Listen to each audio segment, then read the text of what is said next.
My name's Robin Creswell, and if I think about why mindfulness is important to me, why I like it so much, I think it's because it brings back the kind of vividness of life.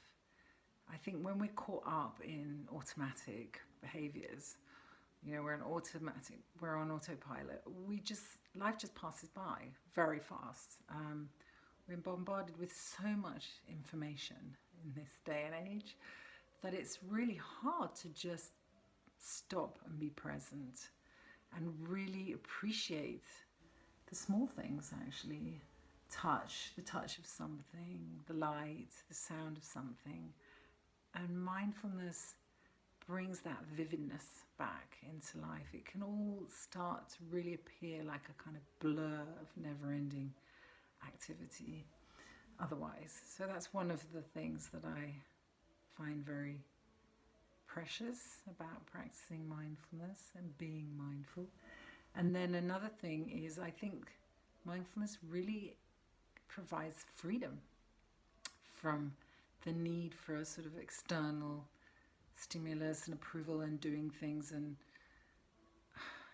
the need, basically all the things that we tend to consume, let's say.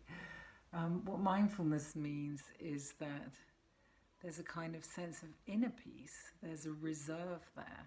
I had a teacher who used to say, practicing mindfulness is like coming home, and it's coming home to this place of balance and peace.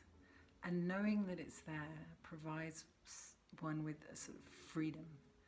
I feel that it provides me with freedom to not be so dependent on outside things. So it's helped me a great deal in that way, because I did live quite a fast-paced life when I used to be a TV journalist and producer, and that was really about multitasking and doing many things at once. And mindfulness gave me a respite from that, and a sort of understanding actually that life happens here and now in this moment. So that helped me a great deal. It helped me change my life, actually. A lot of big changes, but happening over time. And I think this can be a support to a lot of people, especially in the area that I'm teaching in, which is compulsive habitual behaviors, or the compulsive habitual use of substances and outside things. And this really applies to all different kind of behaviors, like smoking or drinking, or also internet use, or compulsive shopping, or anger, or anything really that is a behavior that is making your life in some way difficult, so the repetitive behaviors that we do without wanting to do them. That's how I would describe compulsive habitual behaviors or addiction, actually.